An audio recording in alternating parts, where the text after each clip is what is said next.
Gente, muito boa tarde. Boa tarde a todos, a todas. É com muito prazer que eu anuncio, né, a gente dá início a mais uma palestra do nosso ciclo, do nosso projeto, né, que foi desenvolvido aqui no Departamento de Psicologia, o nosso ciclo de palestras, né, pensando em temas associados ao Covid. E aí eu agradeço, inicio, né, a minha fala rapidamente agradecendo a professora Juliane. Professora Juliane, ela é professora do nosso departamento da graduação e da pós-graduação. É uma colega que eu tenho o prazer de compartilhar assuntos, temas, porque nós pertencemos à mesma linha de pesquisa na pós-graduação. A gente faz parte da linha de pesquisa de saúde e desenvolvimento humano.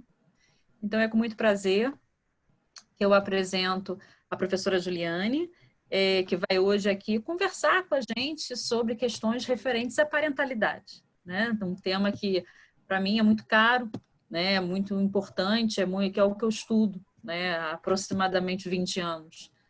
Então, professora Juliane, que a intimidade faz com que a gente, mas como nós estamos aqui oficialmente nesse evento, né? Abrindo mais um evento, fique à vontade, muito obrigada pelo seu pronto aceite, quando a gente lançou o projeto, né? A professora Juliane foi junto com um grupo, né, de professores, ela também prontamente se prontificou a participar do projeto, já pensou num tema. Muito obrigada, Ju, e fique à vontade, tá? Agora você está aqui tranquila, serena, né? Assunto que para a gente é tão peculiar, é tão interessante, é tão importante. Então, muito obrigada e que nós tenhamos um ótimo evento, uma ótima palestra. Obrigada, Luciana. Obrigada, o Edson, que está aí organizando a sala. Agradecer a oportunidade, agradecer ao professor Landeira, diretor do departamento, que também está aí. Agradecer a todos vocês e todas vocês por terem topado, né, esse encontro. Para falar de um tema que é um tema que é muito caro para mim, eu gosto muito, que eu já pesquiso desde a época da minha graduação, já foi a escolha do tema da minha monografia, né, as questões relacionadas à maternidade, à parentalidade, mas em especial é um tema ainda mais caro para mim desde que eu me tornei mãe. Né? Eu sou mãe de uma menina de 5 anos, a Carol, e do Miguel, de 1 ano e meio, né? E nesse momento agora, eu também estou vivenciando uma série de questões relacionadas à parentalidade e, e as questões de isolamento. Então, quando surgiu a oportunidade de falar sobre algum tema e pensar algum tema, a primeira coisa que me veio à cabeça foi falar sobre parentalidade em tempos de quarentena. Então, eu queria... a Luciana já me apresentou, né? Muitas pessoas que estão aqui são meus alunos ou foram meus alunos. Eu reconheço aqui alguns colegas, né? Mas eu também sei que aqui tem muitos pais, muitas mães, né? Muitas pessoas que disseram que iam assistir a essa palestra lá no Instagram, né? Eu tenho um Instagram que eu mantenho contato, né, contínuo com pais, com mães, em que eu discuto um pouco de blog pessoal, discuto um pouco as questões das minhas vivências como mãe, questões relacionadas à parentalidade, à psicologia parental, que é o Pim Psi, e eu divulguei a live lá e muitas pessoas que acompanham lá disseram que iam assistir. Então, sejam todas bem-vindas e bem-vindos. Bom, eu costumo sempre fazer uma cola, né? Eu sempre escrevo, faço uma espécie de um roteiro quando eu vou fazer alguma apresentação. Então, eu fiz uma colinha que é para eu me regular, né? E falar o que é importante e não falar demais, porque quem já foi meu aluno sabe que eu sou bastante tagarela. E eu tentei organizar mais ou menos um roteiro com base nas demandas que eu recebo dos pais e das mães com quem eu tenho contato, né, com quem eu interajo comumente. E eu vou tentar, sabendo que a gente tem aqui, né, um público bem diversificado, eu vou tentar usar uma linguagem bem clara, o mais acessível possível, né, para que essas informações elas façam sentido para todo mundo, independentemente da sua formação, já que nós estamos aqui falando de parentalidade, que é um tema de interesse comum. Bom, eu queria iniciar falando, né, de algo uma breve introdução, né, para a gente retomar essa questão da pandemia. A pandemia, ela chegou, né, do nada. Nós já tínhamos uma expectativa de que algumas coisas, de que ela chegaria no Brasil, mas a gente até sentir na pele essa experiência, a gente não sabia exatamente o impacto que essa pandemia teria nas nossas vidas, né? E de fato, lá por março, né, ela acabou pegando todo mundo de surpresa, né? Aquele problema que era um problema do outro, a gente ouvia falar da Itália, a gente ouvia falar da China, de repente chega aqui, né, e trazendo muita confusão, muito medo, até pânico, né, e uma necessidade imensa de adaptação muito rápida, né, tudo mudou de repente, né, eu digo por nós, por exemplo, professores, né, da universidade, na sexta-feira nós estávamos em aula e dando aula presencialmente, né, na segunda-feira estávamos todos nós tentando nos adaptar a uma nova realidade, uma nova rotina, né, de trabalho dentro de casa. Então, foi uma adaptação que todos nós tivemos que fazer, em alguma medida. Alguns com mais dificuldades e outros com menos, né?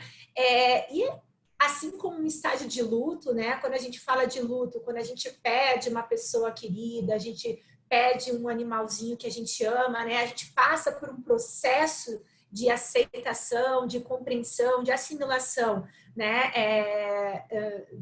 Dessa perda.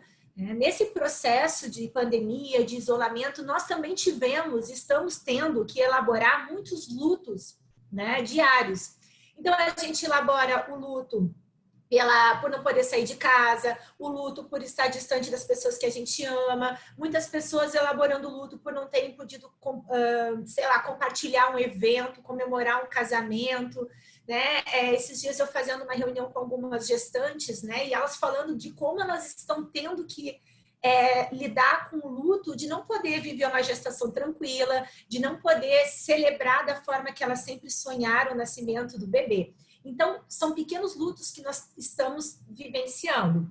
E a gente passou por vários processos até aqui, né? Desde aquela fase que eu digo assim, uma fase maníaca, né? Do tipo, vai ser ótimo, vou colocar minhas leituras em dia, vou começar a estudar francês, vou começar a pintar, vou voltar a fazer crochê.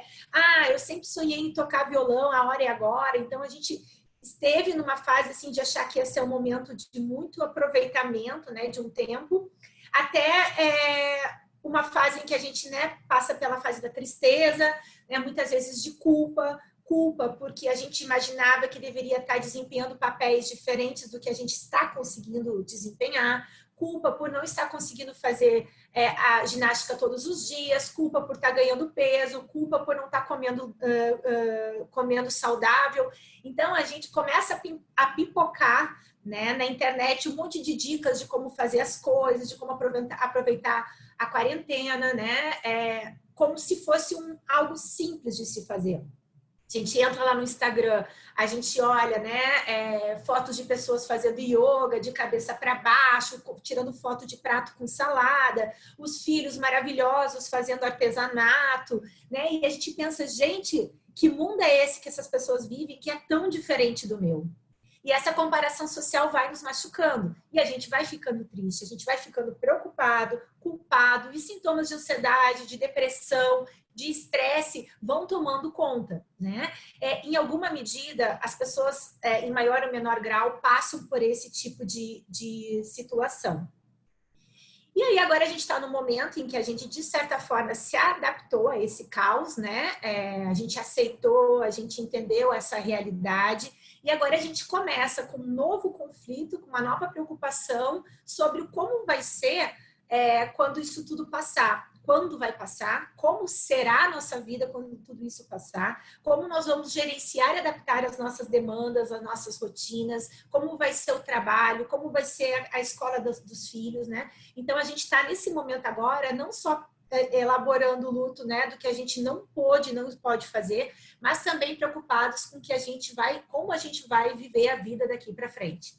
E no meio de tudo isso, né, surgem então muitas dificuldades novas. E essas dificuldades novas que vêm junto com a pandemia, como, por exemplo, as questões mais práticas, né? O desemprego, o isolamento, a saudade das pessoas que a gente ama, que a gente não pode encontrar, dificuldades financeiras, que a gente sabe que é uma realidade muito presente aqui no Brasil, né? A gente já vinha de um período de crise que se acentuou, muita preocupação com a nossa saúde, a preocupação com a saúde das pessoas que a gente ama, né? Dos nossos familiares, dos nossos amigos, somado ao acúmulo de tarefas, né? Então, se a gente já tinha muitas coisas para fazer antes, a gente tem muito mais coisas para fazer agora, né? Então, se antes a gente trabalhava fora, agora a gente trabalha em casa. Além de trabalhar em casa, a gente cuida da casa, a gente limpa, a gente faz comida, né? A gente limpa de novo, aí depois faz comida e limpa de novo, e aí no outro dia você acorda, você limpa e faz comida de novo, e aí você bota a mão na cabeça e pensa, gente, é um tipo de trabalho que parece que não acaba nunca. Quanto mais a gente faz, mais aparece coisas para fazer, coisas para limpar. E somado a isso, a gente teve que aprender a ser professor dos nossos filhos, né? E a gerenciar uma série de demandas que nós não estávamos preparados para gerenciar. Então, essas dificuldades novas, elas impactam bastante, né? Elas nos trazem sofrimentos, elas fazem a gente reavaliar uma série de questões na nossa vida. E ela também, essas questões, elas se somam a dificuldades que sempre existiram. Então, não existe ninguém que tenha entrado nesse período de pandemia com tudo 100% funcionando bem na sua vida, né? Então, as dificuldades que antes existiam e se somam agora às novas dificuldades da pandemia, elas vão se potencializando. Bom, então, se eu não tinha um bom relacionamento com meu esposo, com a minha esposa, né?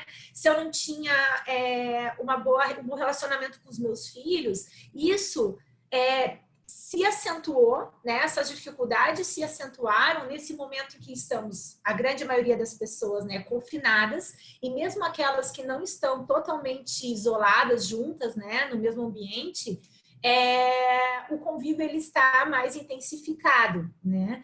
Então, por conta de tudo isso, as relações, elas foram muito impactadas em função dessa situação da pandemia, né? Principalmente as relações mais íntimas.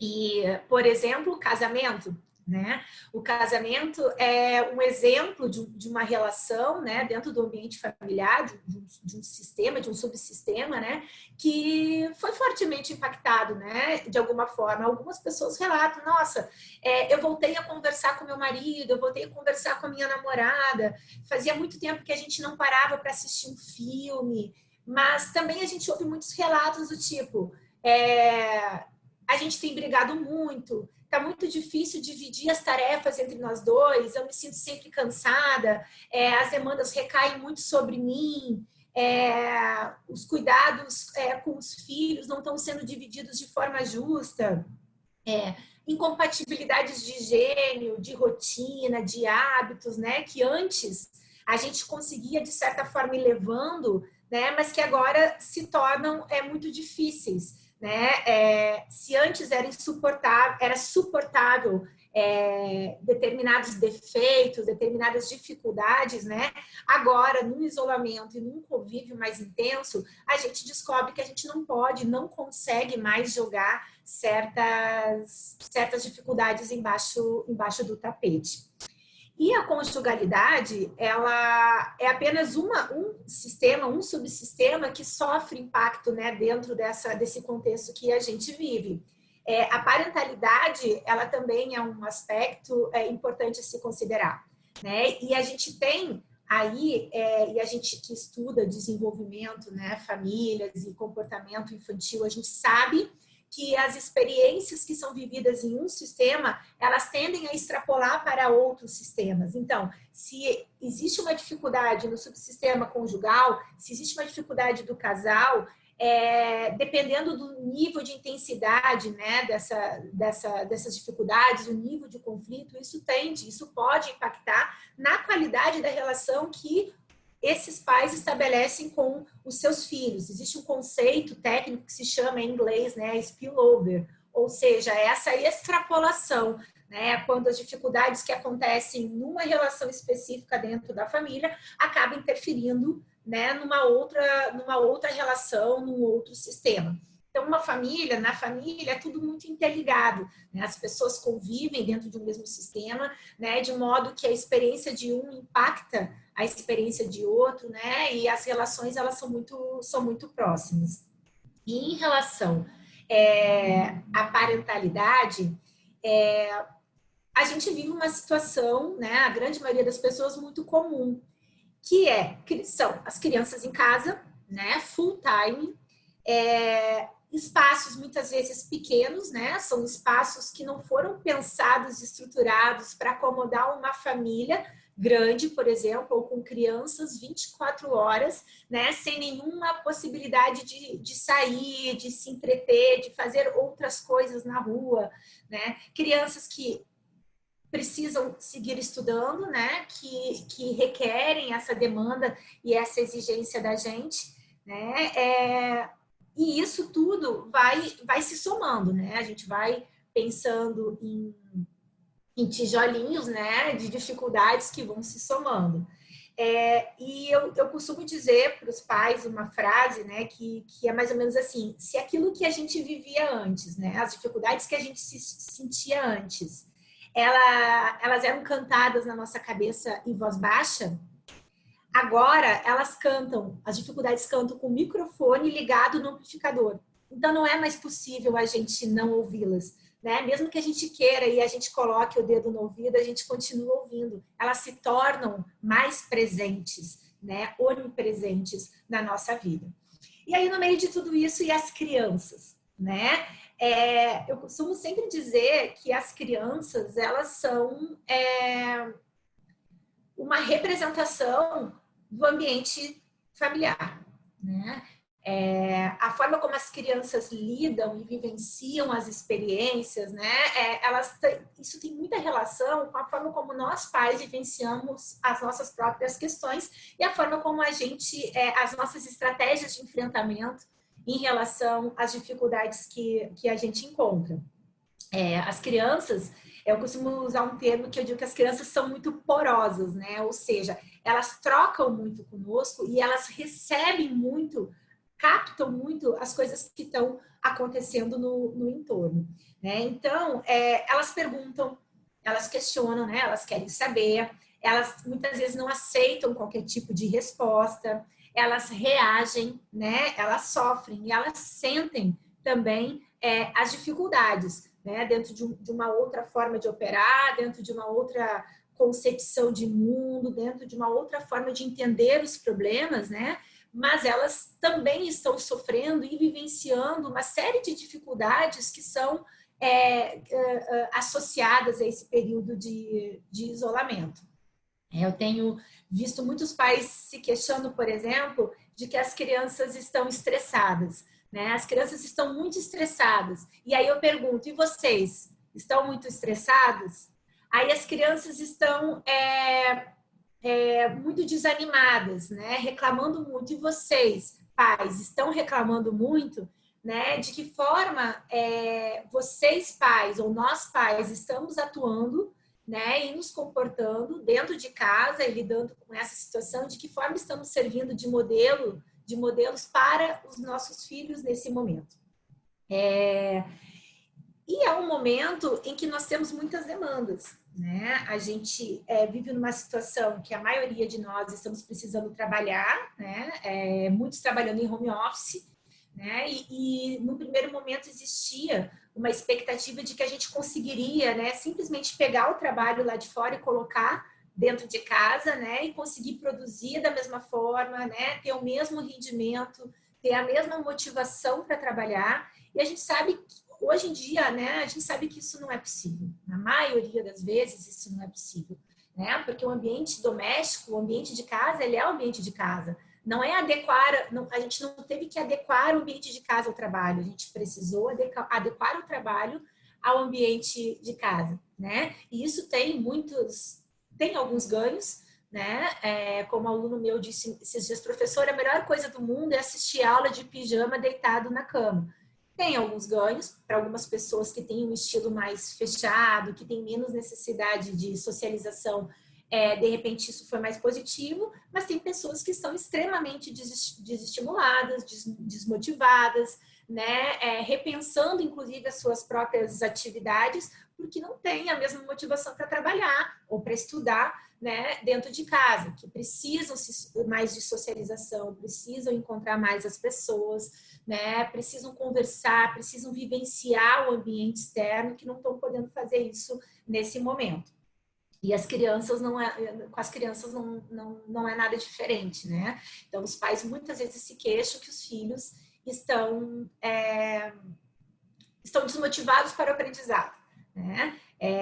A professora conecta lá na aula pelo vídeo e a criança não quer ficar, né? Ou fica de braço cruzado, com cara emburrada e não interage com a professora ou com os colegas. Então, são algumas das queixas que a gente tem ouvido bastante, né? E aí depois eu vou falar um pouquinho mais sobre isso e talvez, se der tempo, trazer algumas dicas que possam ser úteis para a gente manejar algumas dificuldades comuns nesse momento de isolamento que a gente vive. Mas uma coisa que eu queria trazer, né, que é bastante interessante, é a questão das redes sociais, né?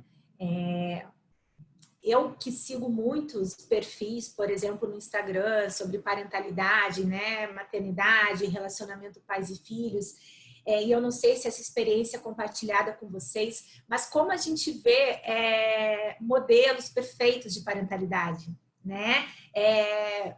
Perfis mostrando o exercício perfeito da parentalidade. Então, você tem que fazer isso, não pode fazer aquilo, né? E a gente vai vivenciando um fenômeno que a psicologia social estuda muito, que é chamado de comparação social, né? É a gente se comparar, né, com aquilo que o outro faz, né? E aquilo com base naquilo que a gente julga ser importante ou necessário fazer, né? A gente estereotipa um modelo, né, nesse caso específico de como ser mãe, de como ser pai, e a gente se esforça para seguir esses modelos, e esses modelos vão sendo reforçados por aquilo que a gente vê, por aquilo que a gente curte, né, por aquilo que a gente lê, pelos perfis que a gente segue na internet. E isso vai fazendo muitas vezes muito mal, porque afinal, poxa vida, aquela mãe trabalha fora e trabalha em casa, né? E mesmo assim ela tem tempo para fazer artesanato com seus filhos todos os dias. Como essa mãe tira tempo para fazer artesanato todos os dias? Como é que esse pai consegue tocar violão e cantar uma música e gravar e colocar no YouTube todos os dias? Essas pessoas são maravilhosas, conseguem oferecer um tempo e uma qualidade de interação que eu não consigo. E aí vem a culpa, né? Vem a frustração, vem sentimentos de tristeza, né? A autoestima muitas vezes fragilizada, né? E a gente entra num ciclo vicioso que essa sensação, né? Essa preocupação, ela vem, ela nos causa mal, né? E a gente vai se tornando cada vez mais impactado por essas informações que a gente busca na internet. Então, TV não pode, porque deixa a criança com a cabeça quadrada. TV vai deixar a criança hipotônica. A criança não pode ficar na frente dos eletrônicos. E aí eu estou estressada, eu preciso responder um e-mail de trabalho, eu coloco o meu filho na frente do tablet. Culpa, né? O celular para jogar o joguinho enquanto eu termino o almoço. Culpa. Criança não fez a tarefa direito. Culpa. Que tipo de mãe, de pai sou eu que não estou conseguindo estimular meu filho para o aprendizado, né? Preparou comida saudável? Não. Hoje foi só um macarrão, só fritei um macarrão na manteiga, estava sem paciência, estava sem tempo, já faz uns 2, 3 dias que eu não consigo colocar um legume, uma verdura no prato do meu filho. Culpa. E assim, a gente vai minando, né, essa experiência, né, e essa relação que, pela própria experiência da pandemia, já é difícil. Parentar dentro de um ritmo normal de vida já é complexo demais, né, e aí a gente vai somando mais tijolinhos nessas dificuldades que a gente vivencia. E eu sempre costumo dizer assim, a gente vive num momento de pandemia que nós precisamos sobreviver, né? Acho que estamos todos nós no momento de, né, todas as pessoas que estão se cuidando, né, que estão adotando os métodos adequados de higiene, de cuidado, de proteção para si, para sua família, está todo mundo com um grande intuito de se proteger, né, e proteger as pessoas que amam para que a gente possa sobreviver a tudo isso, né? Só que eu costumo dizer, muitas vezes a gente esquece que a gente não, além da gente sobreviver, né, a gente precisa também passar por isso de uma forma não tão difícil, né? Na verdade, a gente pode tentar, a gente pode fazer esse esforço para que ao final dessa experiência de isolamento, ao final dessa pandemia, nós estejamos bem, né, do ponto de vista emocional, afetivo, cognitivo, né, que a nossa saúde mental não tenha sido tão impactada, né, e as nossas relações também não tenham sofrido um impacto negativo desnecessário. A gente sabe que algum impacto, em alguma medida, vai acontecer, vai ter, não há como passar imune a essa experiência, né, uma experiência de um significado imensurável na vida de todo mundo, né? Mas nós precisamos também cuidar da nossa saúde mental, cuidar das nossas relações, né? Para além dos nossos cuidados, né, com a saúde física. E aí, assim, se eu pudesse tentar resumir, assim, em palavras, né, quais são os aspectos importantes, né? Quais são as palavras que me vêm à cabeça quando eu penso nessa experiência que a gente está vivendo agora? Eu acho que quando a gente fala de parentalidade, a gente precisa falar de humanidade, né? A gente se preocupa muito em ser humano com os outros, com as demandas dos outros, com as necessidades dos outros, e muitas vezes a gente esquece, né, de ser generoso conosco. A gente esquece muitas vezes de que a gente também precisa exercer esse autocuidado, né, refletir, se cuidar, pensar e ser generoso e generosa, né, conosco, no sentido da gente entender que nós não somos super-heróis, super-heroínas, né, que vamos conseguir dar conta de tudo e de todas as dificuldades o tempo todo. Se permitir ser frágil, se permitir errar, né, não amplificar os problemas que já existem, né, mas conseguir dar uma dimensão real. Então, se os meus filhos estão com uma determinada dificuldade, se nesse momento eles não estão conseguindo juntar as vogais, o A com I, o O com U, né, de que forma eu posso lidar com isso, de que forma eu posso interpretar essa experiência, né, sem me cobrar por não estar conseguindo exercer adequadamente o meu papel, me culpabilizando por de repente não estar conseguindo ensinar meu filho adequadamente, né, ou me preocupando em excesso sobre como o impacto que isso vai ter na vida do meu filho no futuro, né, e tentar olhar isso com mais generosidade, né. É normal as crianças não estarem tão motivadas nesse momento. Nós não temos, a grande maioria de nós, formação pedagógica para ensinar, para alfabetizar, né? De modo que, se essas dificuldades estão presentes, talvez o que a gente precise fazer é aceitar, né? Ter paciência, né? Persistência e entender que é uma fase. Uma outra coisa que os pais dizem muito assim: eu estou me sentindo muito culpado, muito culpada por deixar meu filho assistir TV de manhã enquanto eu preparo o almoço ou quando eu preciso trabalhar. E uma coisa que eu gosto muito de dizer nós estamos numa situação atípica. Eu não diria isso para os pais e para as mães se a gente não tivesse nesse momento tão difícil, né, que a gente está vivendo agora. Mas nesse momento, e isso talvez seja muito mais uma opinião pessoal, emocional, do que propriamente técnica, né? Mas eu digo para as pessoas assim, tá tudo bem. Essa experiência né, esse período de pandemia, ele não vai definir você, ele não define seu caráter, ele não define a sua qualidade como pai e como mãe, né? E ele não vai definir o tipo de pessoa que seu filho ou sua filha vai ser.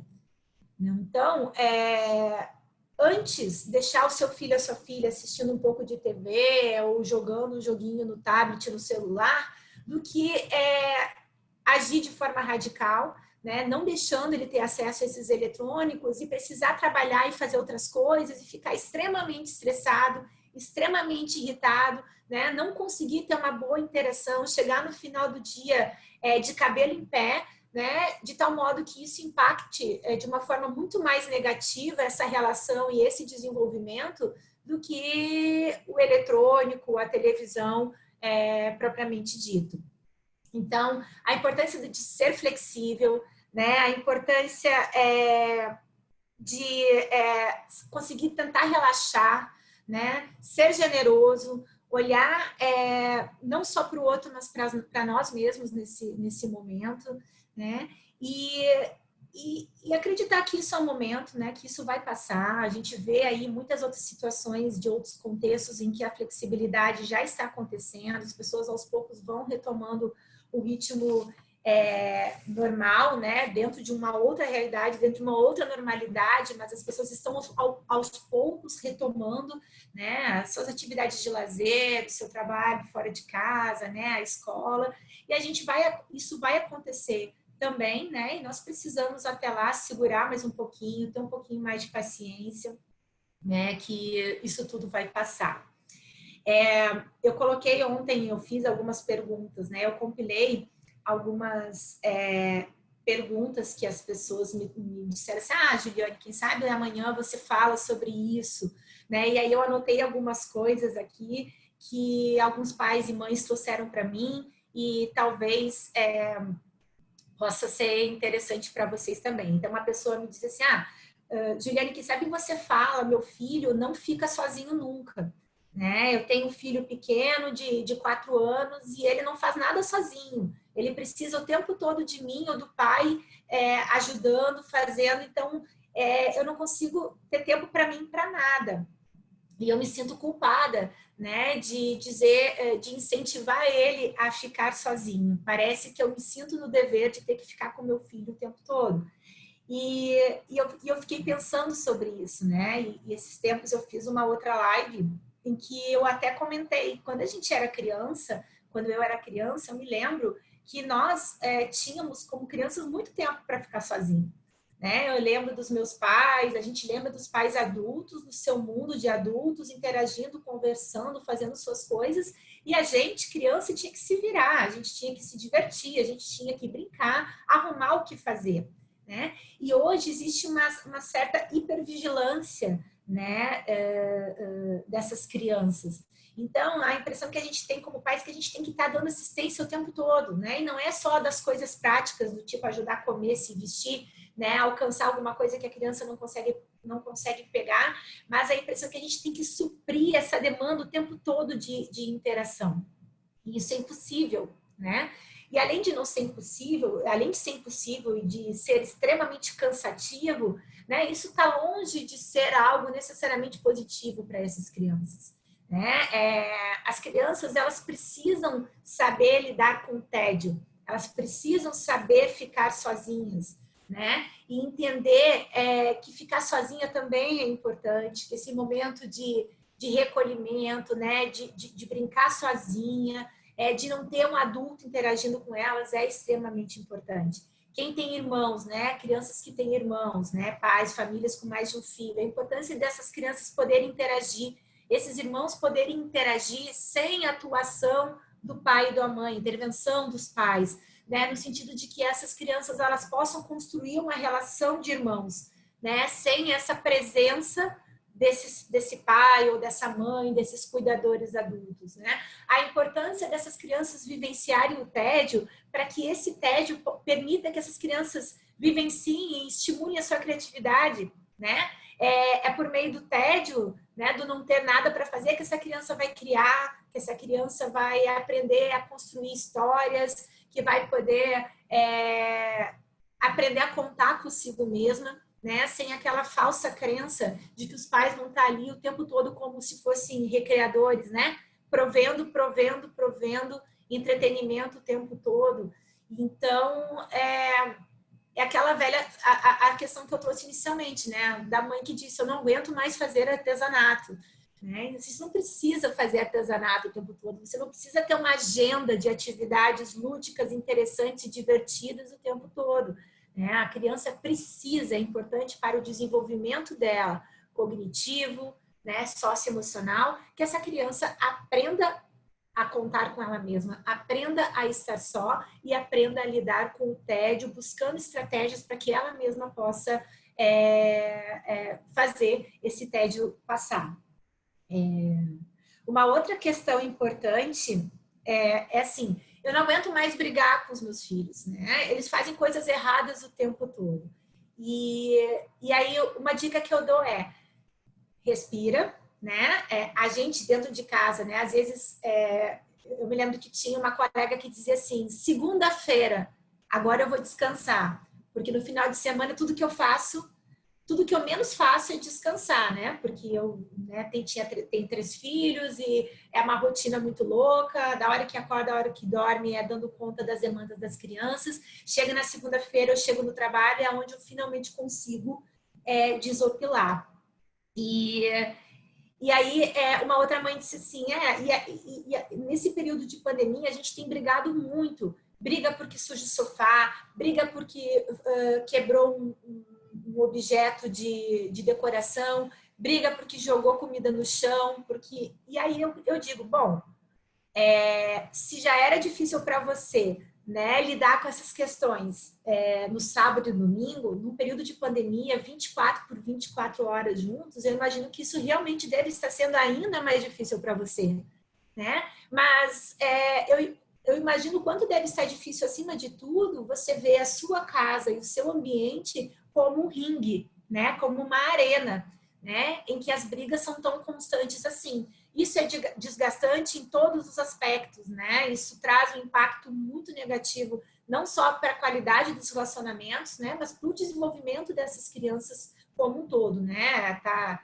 cheio de estudos aí mostrando o impacto negativo, né? Do conflito familiar, né? No desenvolvimento afetivo, emocional e até cognitivo das crianças ao longo da vida toda. Então, de que forma minimizar essas situações de conflito? Né? Eu acho que um bom exercício que a gente pode fazer todo dia, quando uma situação acontece, né, que nos tira do eixo, que nos deixa nervoso, é pensar, vale a pena comprar essa briga? Quais são as brigas, quais são as situações em que vale a pena uma intervenção nossa? Né? Nem todas, necessariamente, a gente precisa brigar, nem todas a gente precisa bater de frente. Eu estou falando aqui muito de criança, mas quem tem filhos adolescentes, né, é uma outra realidade, porque esses adolescentes, eles questionam mais, eles questionam regras, eles questionam autoridade, né? Os conflitos, eles são muitas vezes mais intensos e mais frequentes, né? E a gente tem que ter essa capacidade de avaliar, né? De avaliar se vale a pena uma discussão, se vale a pena uma intervenção naquele momento, se realmente aquele significado que a gente está atribuindo a uma conduta dos nossos filhos, ela se realmente faz sentido isso que a gente está pensando, né? Se aquela criança, por exemplo, respondeu mal porque ela realmente quer nos agredir, ou se porque ela está querendo comunicar alguma coisa, está querendo manifestar algum descontentamento. Muitas vezes a gente tende a qualificar, né, as atitudes das crianças com a nossa cabeça de adultos, né, com o nosso pensamento de adultos. Então, a criança está sendo mal educada, a criança está sendo ingrata, né, a criança não está entendendo as nossas dificuldades. Só que se a gente colocar, né, as coisas sobre uma outra perspectiva, muitas vezes a gente vê que não existe essa intencionalidade, né, de fazer mal, de agredir, de desrespeitar, que muitas vezes a gente acredita que tem. Então, essa outra pergunta que tinha me trazido, até nem sei se a pessoa está aqui, eu imagino que esteja, né? Eu acho que saber, né, ter essa capacidade de respirar fundo, eu acho que olhar assim, de uma perspectiva mais ampla, o que de fato é um problema, né? Muitas vezes a gente acha que uma determinada, né, um sofá riscado de caneta é um problema, mas às vezes a gente se afasta um pouco, respira, se distancia e consegue ver que isso é algo muito pequeno diante de uma série de outras questões e dificuldades que existem por aí, né? Então, a gente poder fazer essa avaliação de forma contínua para poder realmente atribuir ao problema a dimensão que ele de fato tem, né? E aí, uma outra coisa, né, que algumas pessoas me trouxeram, né, sobre a questão de como lidar com a situação da pandemia, né, com as crianças. E aí, eu teria, assim, N coisas para falar, N sugestões para trazer, dicas de atividades que a gente pode fazer, né, para trabalhar com a criança os seus sentimentos, mas uma questão bastante importante é sobre como lidar com as emoções. né? A importância da gente validar essas dificuldades que as crianças estão vivenciando, né? Deixar que essas crianças falem, deixar que as crianças se expressem, né? Validar esses sentimentos, validar essas emoções, porque muitas vezes a gente tende a superestimar as nossas dificuldades e subestimar as preocupações que as crianças estão tendo nesse momento. E elas também estão preocupadas, elas também estão sofrendo, né, ao seu modo, muitas vezes atribuindo significados bastante diferentes, né, para todas essas experiências, mas elas também sofrem, né? Então, poder exercer a escuta, se colocar diante da criança de forma empática, dizer para a criança que a gente entende, né? Pedir para que essa criança fale sobre como ela está se sentindo, poder dar espaço para que essas dificuldades sejam comunicadas. Isso é muito importante. E como é que a gente consegue fazer isso? A gente só consegue fazer isso se nós estivermos em condições de poder entrar em contato com as nossas próprias dificuldades, né? Se a gente não consegue lidar com isso, a gente também não vai conseguir comunicar isso para as crianças. Então, validar sentimentos, isso é algo bastante importante, né? Uma dica que eu tenho dado para os pais e eu tenho recebido um retorno super positivo é a ideia de pensar estratégias lúdicas para que a criança consiga entrar em contato com as suas emoções, né? E com as suas dificuldades e com as suas questões. Então, uma dica legal, assim, que eu tenho recebido um bom feedback, é construir com a criança um emocionário. Então, vocês já devem ter ouvido falar, principalmente quem é da área da psicologia, que existe aí para comprar emocionários, né? Em que existe categorizações de cor, de forma, né? Explicações sobre os diferentes tipos de emoções que uma pessoa pode sentir. Mas a gente pode aproximar essa experiência do mundo da criança, né? E construir um emocionário junto com a criança. Como a gente faz isso? Lápis, papel, lápis de cor, canetinha, giz de cera, né? E ir conversando com a criança para que ela vá contando que sentimentos e emoções ela reconhece e como ela imagina que esses sentimentos sejam. E aí a gente pode ir compilando e juntando e fazendo um emocionário que é da própria criança. Então, aqui em casa, por exemplo, com a minha filha, né? Eu pergunto para ela, filha, como é que você está se sentindo hoje? Ela nomeia as emoções dela por cor. Ah, hoje eu tô triste, então hoje eu acho que eu tô azul, eu tô cinza, eu tô cor de rosa, né? Então ela, né, na cabecinha dela, ela escolheu atribuir cores aos sentimentos e às emoções, né? Então a gente trabalha dentro dessa perspectiva de cor. E existem outras formas de fazer. E assim a criança ela vai construindo junto com você, é um trabalho conjunto, né? Extremamente interativo, em que vocês vão dialogando, a criança vai falando sobre como ela está se sentindo diante de tudo, né? E ela vai se reconhecendo, né? Por meio desse material gráfico que ela vai produzindo. Uma outra dica, né? Criança, ela precisa de rotina, mas não é a rotina naquele sentido massacrante, né? Todo dia fazendo as mesmas coisas dos mesmos horários e do mesmo jeito, né? Não dessa forma rígida, mas a ideia de rotina é como uma organização do dia, né? Se a gente for parar para pensar, antes a criança acordava, tomava café, tomava banho, ia para a escola, almoçava, ela tinha horários para cada atividade. Isso ajudava essas crianças a se autorregularem, né? Então, é importante também nesse momento, na medida do possível e da realidade de cada família, a gente poder organizar esse dia, né, da criança, para que ela entenda que existe horário para dormir, que existe horário para jantar, almoçar, para tomar o café da manhã, que existe horário da lição, né, e existe também o dia de semana, o final de semana, né, isso costuma ajudar bastante.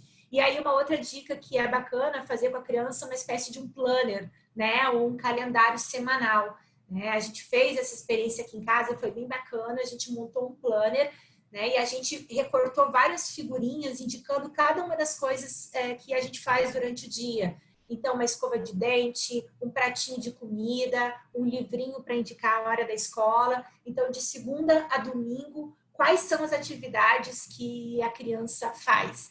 né? Então, isso também é uma estratégia lúdica de poder conversar sobre essa nova rotina que as crianças estão precisando viver. E aí, bom, gente, eu ficaria aqui assim, eu sei que tem que ter espaço para perguntas, né? A Amanda já está aí, eu acho que compilando algumas perguntas. Eu teria muitas outras dicas para dar sobre algumas estratégias para homeschooling, né? Para como preparar a criança para o aprendizado, né? Mais do que ensinar nesse momento, estimular esse interesse por continuar aprendendo. Algumas estratégias de como lidar com a questão do home office, né, e crianças, como lidar com as questões do luto, né, nesse momento, como conversar sobre o luto com crianças. E, bom, né, eu acho que meu tempo já esgotou. Não sei, Edson, me diga se eu já falei demais. Viu, se eu não tivesse feito colinha, sabe-se lá como teria conseguido organizar meu pensamento. Mas é um tema que eu gosto muito, eu tenho muita paixão por falar sobre isso. E por mim eu ficaria aqui mais 1 hora, 2 horas falando com vocês. Mas eu tenho certeza que a gente vai ter outras oportunidades também. O nosso departamento está muito engajado no sentido de poder prover encontros como esses, né, que são importantes para todos nós. E eu fico à disposição agora para as perguntas, tá? E quem quiser conversar, interagir mais, pode... acho que a Amanda já colocou ali os meus contatos, eu fico à disposição de vocês agora. Juliane, parabéns aí pela sua palestra, eu fiquei super aliviado, mas de fato as perguntas elas estão no chat, dá uma olhadinha. Mas eu pedi para a Amanda, que é minha mestranda, que ela fizesse uma compilação para... tá ótimo. Ok, eu não sabia disso. Então, você já está à frente de mim. Ótimo, super organizado. Dá para ver pelas suas dicas. Eu tenho várias outras, gente. Tá bom. Eu entendi Amanda, também que você vai continuar depois no seu YouTube, não é isso? Na verdade, essa palestra ela vai ser disponibilizada no YouTube, tá, gente? Isso. Então, na página do nosso departamento vai ficar disponibilizado, tá? E eu também vou compartilhar essas informações em outros canais. A Amanda colocou aqui no chat, né, alguns contatos, e aí vocês podem seguir e a gente segue trocando. Mas a gente vai ter outras oportunidades também aqui, né, Landeira, né, Luciana, para a gente poder conversar. Aí. Amanda, perguntas? Oi, professora. Oi. Então, a Vanessa perguntou, você falou agora há pouco sobre o ensino à distância, né? E ela perguntou como lidar com essas dificuldades do ensino. Ela falou da experiência dela, acredito que seja o filho dela, que tem 8 anos, que ele estuda numa rede privada, mas que tem algumas dificuldades quanto a, acredito eu, que seja na questão do acesso mesmo, né, à informação, ao ensino online, né, que é super diferente. Aí ela perguntou se deve insistir para que ele consiga entender, né, as aulas, ou se ela deixa ele estudar da forma que ele se entende melhor. E ela falou que o ensino online está sendo bem complicado. Eu acho que de tantas questões, de tantas dificuldades, uma das que mais se salientam é essa questão do ensino. Se tem alguém aqui nessa sala que está lidando com isso numa boa, erga a mão, né? Porque a gente realmente tem encontrado muitas dificuldades, tanto do ponto de vista logístico, né? Como a questão da falta de estrutura, né? Para poder... A gente tem ouvido histórias, assim, de pessoas que não têm acesso à internet, pessoas que não têm acesso a celular, a computador, né? Até questões mais de ordem... de formação, de conhecimento, né, de características pessoais. Tem pessoas que não sabem. Esses dias uma mãe me disse, nossa, eu falava A com I, aí a criança dizia, não conseguia. Eu falava A com I de novo. Aí chegou uma hora que eu fiquei tão nervosa que eu joguei tudo e deixei a criança sozinha porque eu fiquei estressada. Então, assim, as pessoas, a gente não tem formação, muitas vezes não tem recurso, às vezes a gente fica muito ansioso, muito preocupado, porque a gente quer que a criança aprenda. E a gente se preocupa em relação ao impacto que isso vai ter lá na frente, quando a criança retomar, né, as atividades escolares formais. Mas, assim, acho que isso varia muito de família para família, varia muito de estilo. Eu acho que nenhuma escola, no mundo todo, não existe escola que estivesse preparada para lidar com essas dificuldades. E a gente vê, hoje em dia, que mesmo as escolas que estão mais preparadas, mesmo assim, as dificuldades existem, né? E o que eu posso dizer, assim, de ser um aconselhamento, não sei, é que, nesse momento, a gente também pode flexibilizar, né, esse desempenho. Como eu falei, se para a gente é difícil adequar a nossa realidade de trabalho a uma situação de home office, adequar o aprendizado da criança a uma situação de homeschooling, né, de escola em casa, também é difícil. E até porque não houve um planejamento pedagógico para isso, né? Tudo foi feito assim, as pessoas aprendendo a pilotar o avião com o avião em voo. E aí, nesse sentido, eu acho que mais importante do que querer que a criança aprenda nesse momento é manter a criança estimulada para aprender. Mais importante do que aprender é a prontidão para o aprendizado. É estimular nessa criança a curiosidade por querer saber, continuar querendo conhecer, aprender coisas novas. E não necessariamente vai ser a escola que vai fornecer, que vai prover, né, essa prontidão, que vai fomentar esse interesse. É dentro de casa, né? Às vezes eu costumo dizer assim, esses dias eu vim com a minha filha para o computador e a gente entrou no Google Maps e a gente começou a passear pelo planeta. Desde então, ela sempre me diz, mãe, vamos passear no nosso planetinha hoje? E aí a gente vai, aí eu começo a mostrar para ela o que é terra, o que é água. Aí ela perguntou esses dias, mamãe, de onde veio o coronavírus? Aí a gente foi lá na China. Aí ela pediu para entrar na China, né? Lá com o bonequinho, vamos entrar na China para ver como é que é. Aí a gente não conseguiu. Aí ela perguntou, por que a gente não entra na China e a gente consegue entrar na Itália? Porque lá na China, filha, talvez o moço que tira foto não conseguiu entrar. Por que não conseguiu entrar? Ah, porque de repente lá o presidente, ele é um pouco mais complicado, ele não deixa, não gosta que as pessoas filmem o país dele, né? Então, eu vou conversando com ela e mostrando realidades, culturas, né? Tudo pelo Google Maps. Então, a gente não precisa de nada muito elaborado, a gente não precisa de recursos maravilhosos, as melhores apostilas, né? Porque nesse momento está difícil para todo mundo e a gente vai adaptando. Se a gente conseguir, ao final dessa experiência, fazer com que essas crianças continuem gostando de saber mais, de aprender coisas novas, com certeza, no meu ponto de vista, essa experiência de aprendizado foi um grande sucesso.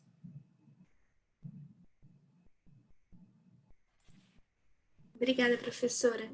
Professora, então, a gente tem mais uma pergunta, que foi o Romualdo que perguntou. Ele perguntou, eu acredito que seja sobre gravidez na adolescência, pelo que ele trouxe. Como que um adolescente terá condições de assumir a identidade de ser pai ou mãe, mesmo estando numa etapa tão de desenvolvimento, né, de crescimento. Eu acho que é isso que ele perguntou. No geral, dei uma pensada aqui. E eu acho também legal falar sobre questão dos adolescentes também, né, nesse período de quarentena, né, em geral. Na verdade, essa questão da gravidez na adolescência é uma questão muito discutida, né, porque a gente sabe que, em termos de desenvolvimento, do ponto de vista não só físico, né, mas emocional, cognitivo, né, e das próprias experiências de vida, a adolescência é um momento em que uma série de outras experiências acontecem, né, e que o impacto da gestação, de uma gravidez, né, dos cuidados de uma criança, não necessariamente são positivos. Mas eu tenho muito cuidado assim, na forma de avaliar, de interpretar essas experiências, porque não necessariamente a experiência da maternidade ela vai ser ruim porque a mãe é muito jovem ou porque o pai é muito jovem. Né? Eu acho que existe uma série de variáveis, de questões aí que podem atuar né, como fatores de proteção diante de uma situação de uma gravidez precoce, né, de uma gravidez na adolescência. Então, o que a gente vê, se você tem, por exemplo, uma boa rede de apoio, se você tem pessoas com quem você possa contar, se você tem acesso à assistência e saúde, né, se você tem a possibilidade de continuar os seus estudos, porque você conta com quem lhe ajude, tanto do ponto de vista financeiro, quanto também do cuidado com a criança, né? Se você tem essa rede, se você conta com esses fatores de proteção, você tende a passar por essa fase, por esse momento e vivenciar a sua vida, o seu ciclo, né, de vida de uma forma mais tranquila, sem tantos desfechos negativos, sem tantos impactos, entre aspas, negativos, né? Então, olhar a gravidez na adolescência isoladamente é bastante complicado, porque eu conheço mães que tiveram filhos jovens e que, mesmo com todas as dificuldades, conseguiram estudar, conseguiram se formar, conseguiram ter uma vida plena, né? Agora sim, se a gente for para pensar em termos do ideal, né? Se é que existe um ideal, o ideal é a pessoa poder escolher o momento que ela quer ter filho e escolha, né? E que essa escolha seja de fato genuína dela e ela consiga fazer essa escolha sem abrir mão de outras questões e outros aspectos que são importantes para a sua vida, né? E agora, a pergunta mais pontual, né? Como essa pessoa vai fazer, né, em sendo mãe adolescente, pai adolescente, como essa pessoa vai fazer para vivenciar essa parentalidade, eu acho que vai depender de todos esses fatores, né, que não são só individuais, né, mas que são, acima de tudo, contextuais. Eu acho que existe uma palavra-chave, um termo que para mim, ele é crucial quando se fala de parentalidade, que é rede de apoio. Se você tem rede de apoio, você passa por qualquer evento de vida adverso de uma forma muito mais tranquila. E quando eu estou falando de rede de apoio, eu não estou falando só do pai, né, da família, né, das pessoas próximas dentro desse microsistema que pode te ajudar, mas eu estou falando das instituições, eu estou falando das políticas públicas, né, eu estou falando de uma série de outras questões, uma perspectiva mais macro, que precisam atuar, né, para que essa experiência ela seja o mais positiva possível. E em relação a esse complemento, né, da questão da adolescência, né, geralmente eu acabei que direcionei minha fala mais para questões da família, né, da infância, mas a adolescência, talvez assim, o que eu tenho percebido é que os pais de filhos adolescentes estão passando por mais dificuldades do que as crianças menores, né, do que quem tem filhos pequenos. Por quê? Porque as crianças pequenas, quando os pais explicam, né, os pais por serem referências, né, de mundo para essas crianças, se os pais dizem que essas crianças, por exemplo, elas não podem descer para o play, para o parquinho, as crianças podem até não gostar, mas elas aceitam, né?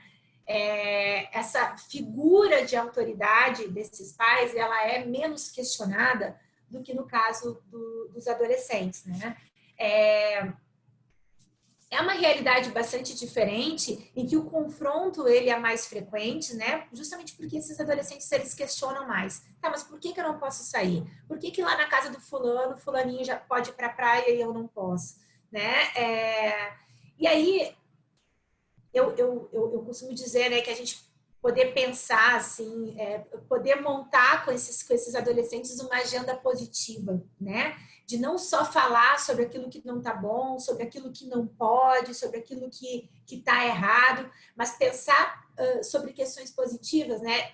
Estar aberto ao diálogo e nesse diálogo poder pensar questões importantes, como, por exemplo, a empatia, né? A importância de nós, por exemplo, nos cuidarmos, nós ficarmos em casa, porque nós temos não só que cuidar da gente mesmo, mas também do outro, né? Estimular nele essa capacidade de se colocar no lugar do outro, né? Conversar sobre compaixão, né? E também dar espaço para que eles possam falar, né? Dizer de que forma isso está batendo neles, né? Quais são as principais dificuldades que eles estão vivenciando nesse momento, né? E como família, de que forma a gente pode se ajudar, né? Para que essas dificuldades possam ser enfrentadas de uma forma mais positiva, né? Eu acho que poder entender esse adolescente como parte dessa família que ele não é o problema nessa família, né? Mas ele é parte dessa família e juntos todos, né? Podemos, cada um com as suas, né, demandas e com seus papéis, todos nós juntos podemos pensar como lidar melhor com essa situação e podemos nos ajudar mutuamente, né? Para que possamos passar por isso juntos da melhor forma possível, né?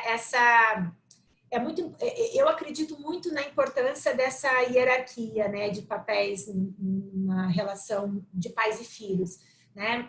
Existe uma relação, esses filhos precisam reconhecer nesses pais pessoas que lhe transmitam segurança, né? E esses adolescentes precisam entender que esses pais estão num lugar que é diferente do deles. E que por mais amigos que sejamos, né, nós temos papéis diferentes nesse ambiente familiar. E eles precisam confiar na gente, né, e acreditar que nós estamos ali pilotando o barco da melhor forma que a gente pode, né, que não é perfeita, né, e que nós vamos errar, mas que nós somos os pais, nós somos as mães e nós estamos comandando esse barco. Né? E estabelecer uma relação hierárquica é diferente de truculência, né, de autoritarismo, né? Mostrar que estamos comandando o barco, mas que há espaço para diálogo, há espaço para escuta, que as opiniões de todos são levadas em consideração, né? Que está todo mundo fazendo o possível para que todo mundo fique o melhor possível. Acho que dentro desse clima, né? Eu acho que a gente consegue lidar com as coisas da melhor forma. Obrigada, professora. A gente tem pessoas também perguntando se você poderia dar dicas de home office com crianças em casa, de como lidar melhor com o home office e também com o ensino à distância, visto que tem muitas mães e pais fazendo faculdade também. E lidando com essas questões, né, de ter crianças pequenas, tem pessoas falando que tem adolescentes em casa e tem idosos, assim como você falou no início, sobre que essas dificuldades são potencializadas pela quarentena, né? Então, não sei se você tem alguma dica aí para dar de home office. Bom, são muitas coisas numa pergunta só, né? Então, se eu deixar alguma coisa escapar, você retorna. Olha, gente, eu acho que o primeiro ponto como eu falei lá no começo, né? É olhar para tudo isso de forma generosa. E entender que a gente só pode fazer o possível, né? E no momento que a gente entende que a gente está fazendo o possível, que a gente está dando o melhor possível, né? Mas que existe um tanto de outras coisas que a gente não pode dar conta, eu acho que isso é um bom começo, né? Certamente, nem todas as instituições são sensíveis dessa forma, nem todos os chefes, né, e patrões da vida fora estão sabendo lidar com humanidade, né, nesse momento, mas entender que tudo mudou, né, e que a gente precisa se adaptar a essa nova rotina é extremamente necessário. Você não tem como eu falei lá no começo, não é pegar o trabalho que você fazia lá fora e trazer para dentro de casa e acreditar que vai ser tudo feito do mesmo jeito, né? Você está adaptando o trabalho à realidade da sua casa, né? E você está fazendo da melhor forma que você pode. E isso significa o quê? Significa que você vai ter que interromper uma reunião, porque isso faz parte, você não está no seu escritório, você está dentro de casa. Vai ter momentos em que você vai estar trabalhando e você vai parar o que você está fazendo. Vai ter momentos que você vai atrasar uma resposta de e-mail. Então, as instituições, elas têm um papel muito importante no sentido de poder acolher essas demandas, né? E juntos, como instituições, pensar em quais estratégias adotar para que esse trabalho seja feito de forma qualificada, né? Mas que as pessoas consigam exercer as suas funções sem se massacrarem, sem um nível de sofrimento emocional desnecessário, né? E eu acho que a gente, individualmente, né, e a gente vê que nem sempre as políticas públicas são favoráveis, né, a essas questões de direitos, né, trabalhistas, enfim, mas nós individualmente também podemos fazer o nosso papel de forma mais assertiva, no sentido de a gente também saber se posicionar, né, e colocar as nossas dificuldades, colocar as nossas demandas, negociar, né, flexibilizações em relação ao horário, em relação a prazos, né, nós como professores, nós discutimos isso incessantemente, né, de como tornar esse ambiente de aprendizado EAD de forma mais humana. Eu acho que isso é o nosso ponto de partida de todas as reuniões que a gente faz, assim, como poder fazer com que essa experiência, ela seja uma experiência de aprendizado bacana, né, e humana, né, e que ela possa ser acessível para todas as pessoas, em alguma medida, mesmo com as dificuldades. De que forma a gente pode diminuir essas dificuldades? Então, existe uma preocupação institucional, né? E nós também precisamos cobrar, da mesma forma que os alunos questionam, nós como pais questionamos a forma como as escolas estão lidando com o aprendizado das crianças. Acho que todos nós podemos também nos colocarmos nesse papel mais assertivo em relação àquilo que é preciso fazer e aquilo que nós podemos fazer.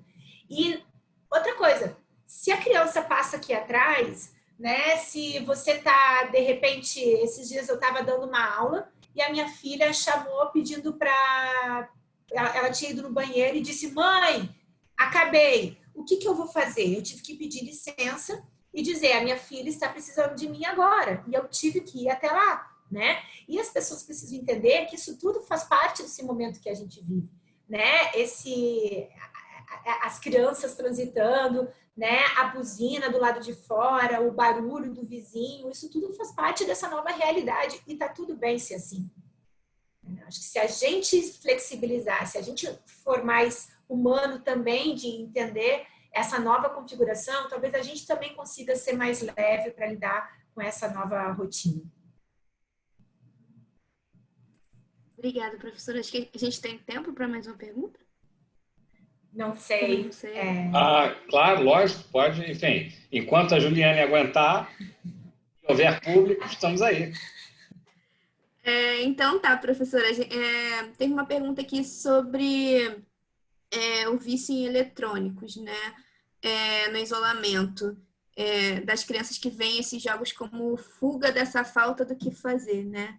Então, acho que a pergunta é meio como lidar com essa facilidade dos eletrônicos, né? Lançar a mão, assim como você falou, que às vezes é importante a gente também abraçar isso um pouco, né? Para que também as crianças possam se sentir acolhidas e os pais também possam realizar suas tarefas, mas como lidar com essa questão do eletrônico ser a única saída para o tédio?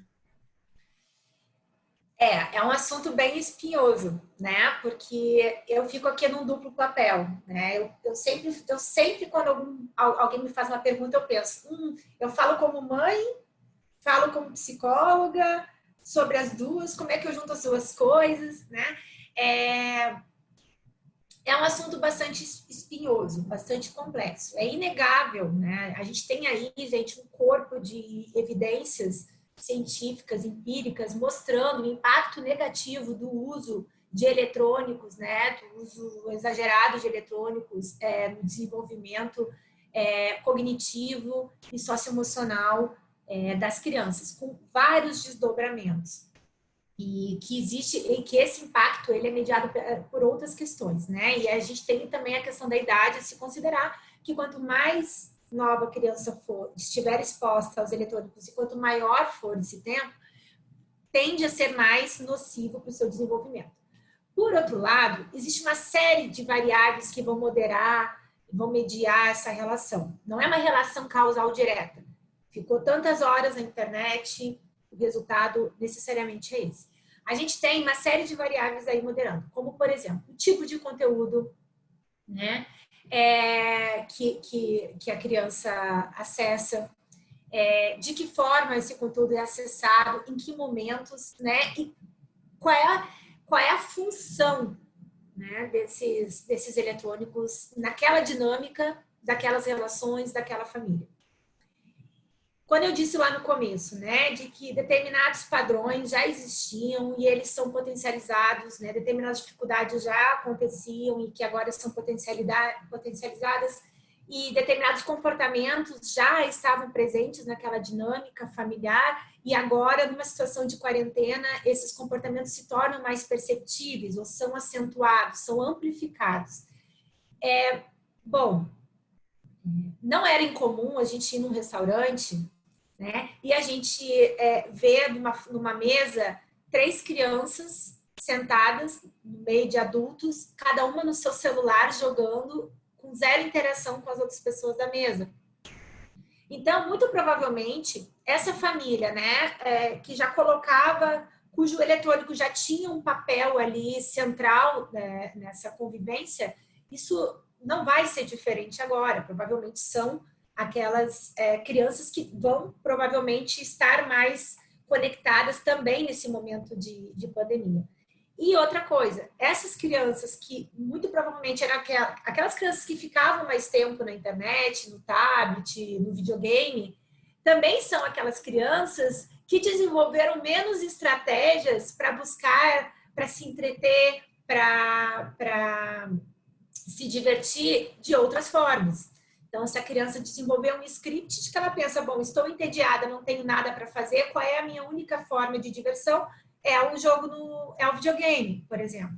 Né? Então, você exigir que essa criança agora, numa situação de isolamento, em que ela nem sair de casa, ela sai, não tem mais escola, não tem mais os amigos da rua, não tem mais o parquinho, não tem mais o play. Você exigir que essa criança, nas horas vagas em casa, que ficava na internet, agora exige que ela não fique, é um pouco complicado. Então, o que eu costumo dizer é isso, assim, as crianças elas, que estão hiperconectadas, a maioria delas já vem numa rotina de serem hiperconectadas. Muitas vezes porque os pais também são hiperconectados, né? E acaba que nessa dinâmica familiar, né, tá todo mundo ali nas suas pequenas fugas, né? Ou na internet, no YouTube, ou no WhatsApp, ou maratonando série no Netflix, né? Quantos e quantos casais me reportam que preferem ficar juntos vendo série do que ficar juntos conversando? Porque no momento que eu estou junto com o meu esposo, com a minha esposa, com o meu namorado, enfim, com o meu parceiro, minha parceira, vendo, maratonando série, eu estou do lado dele, mas eu não estou interagindo. A televisão está mediando a nossa relação ali, né? Não é uma relação não é uma comunicação direta. Então, esses recursos, eles estão a serviço de alguma coisa. Então, eu acho que isso é uma reflexão que cada pai, cada mãe precisa fazer. Qual é o papel que o eletrônico faz na minha família? A serviço de que está o celular na minha casa? E, a partir disso, pensar em como flexibilizar, como estabelecer limites, mas para isso poder ser efetivo e para qualquer limite, qualquer negociação fazer sentido, inclusive para a criança, ela precisa fazer sentido para os pais. Para fazer sentido para os pais, é preciso entender o sentido, o significado que esses eletrônicos estão tendo na família de cada um. Obrigada, professora. Eu acho que me falaram aqui que nosso tempo é só até 6h30. Então, só mais uma última perguntinha. Se você pode dar alguma dica de livro sobre parentalidade. Eu falei aqui nos comentários, dei a dica sobre comunicação não violenta, que é como falar para seu filho ouvir e como ouvir para seu filho falar. Não é específico de psicologia, mas é legal. Eu queria saber de você, se você tem alguma dica boa pra gente. Olha, gente, eu tenho muitas dicas, mas agora nesse momento eu não lembro nenhuma específica. Mas assim, hoje em dia a gente tem recursos lúdicos e tem livros diversos para trabalhar todos os tipos de tema, né? Tem livros para trabalhar questões de luto. A gente tem uma coleção, que agora eu estou tentando me lembrar, né? A gente tem uma coleção muito bacana que fala sobre gratidão, gratidão, amor. Então, é uma série em que cada um desses volumes eles trabalham com algumas questões específicas. Então, por que eu sou grato? Por que é importante ser grato? Aí outro volume é o que é o amor? Por que é importante ser o amor, né? Existe uma outra coleção que fala o que fazer se alguém morre, o que fazer quando alguém não está bem, o que fazer se você está muito preocupado. Agora sim, gente, de cabeça agora, eu não lembro de nenhum título. Eu sou péssima com título de qualquer coisa. Mas eu vou ter o maior prazer de poder trocar com vocês algumas dicas, tanto de livros que a gente tem aqui em casa, que eu já li, como existe um livro, por exemplo, eu gosto muito de literatura, e aqui em casa eu acabo lendo muito mais, usando muito mais livros de literatura que discutem alguns temas de forma indireta do que livros que são específicos desenvolvidos para trabalhar em psicoterapia. Então, por exemplo, tem um livro que foi escrito por um autor japonês e que foi premiado, que é muito legal, que o nome é O Chapéu de Mila. O Chapéu de Mila. E ele conta a história de uma criança que não tinha dinheiro para comprar um chapéu, e aí o vendedor cria um chapéu imaginário na cabeça dela, né, para que ela possa voltar para casa com aquele chapéu. Então, ela não tinha dinheiro, ela deu um dinheiro imaginário, e o vendedor deu um chapéu imaginário para ela, e ela vai para casa com aquele chapéu imaginário. E é um livro super bacana para trabalhar a questão da importância da imaginação, a importância da criatividade, e do quanto você, por meio dos seus pensamentos, né, você consegue pensar, imaginar, criar, né, sair daquele mundo e daquela realidade né, enfim, e ir para outros lugares, né, para qualquer lugar que você quiser por meio da imaginação, do quanto a imaginação ela é rica, né? Então, é um exemplo de um livro que me ocorreu agora, né? E assim, tem vários outros livros bacanas que eu, lá no meu Instagram pessoal, que é o Pimpim Psi, que eu acho que a Amanda já colocou, pode colocar aí de novo. Eu trouxe várias já dicas bem legais assim, de livros, e se vocês quiserem algum outro, vocês me perguntam algum outro livro específico, eu posso indicar para vocês. Obrigada, professora. Acho que nosso tempo se encerrou. Queria agradecer, professora, agradecer a todo mundo que esteve até o final com a gente. Acho que o professor Landeira vai dar uma palavrinha também. Então, primeiro eu quero dizer que eu fiquei muito aliviado enquanto pai. Excelente palestra. A gente sempre tenta, né, o melhor, e a gente sabe que isso é muito difícil. Então, extremamente esclarecedor, Juliane. Você é uma professora extremamente didática que demonstrou essa capacidade na apresentação de hoje com um público extremamente variado. Parabéns. Muitas dicas interessantes, algumas delas eu vou até aproveitar. Quero agradecer a sua aluna, Amanda Padilha. Foi uma excelente ideia ter uma pessoa próxima a você para organizar as perguntas. Isso facilitou muito, não é? Quero agradecer ao Edson Molinari, que é o responsável por esse projeto, e dar um aviso que o Edson ele vai editar o vídeo da professora Juliane e vai colocar na página do departamento. Não é isso, Edson? Eu vou colocar no YouTube e vou passar o link para o Fernando botar na nossa página. Tá. Então, quero parabenizar a Juliane aí pela grande palestra que ela deu agora. Muito boa. A gente tem acompanhado aí todas.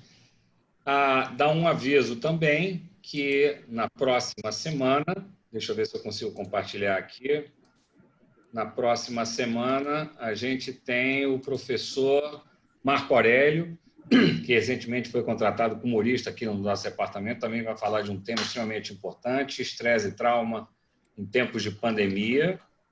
O professor Marco Aurélio é psicólogo, nós somos colegas de graduação aqui na PUC. Depois ele foi fazer medicina, então ele é médico, psiquiatra, neurologista, psicólogo e tem um doutorado numa área de psicanálise, uma coisa bem interessante. Ele tem um aspecto bem amplo de uma atuação tanto na área de psicanálise como na área da neurologia, da psiquiatria. Tenho certeza que a palestra dele também vai ser bastante instrutiva. Então, mais uma vez, Juliane, show de bola. Em nome do departamento, a gente quer agradecer a sua participação. Mande um abraço para o Bruno. Não sei se ele está aí. Bruno é o marido da Juliane, uma pessoa também... Está cuidando das crianças, para eu poder dar palestra. Isso, tá bem? E agradecer ao público que esteve presente até agora. A gente chegou a ter quase 70 pessoas. Parabéns, Juliane, foi muito bem divulgado. Já fui lá no seu Instagram também. Já fui... Tá bem? Edson, mais alguma coisa? Não, só para dizer que o nosso tempo está realmente em cima. Deixar a Juliane aí, mais uma vez, obrigado. Um beijo, Obrigada, Juliane. gente. Excelente Beijo, palestra. gente. Obrigada, Tchauzinho. fiquem bem. Obrigada.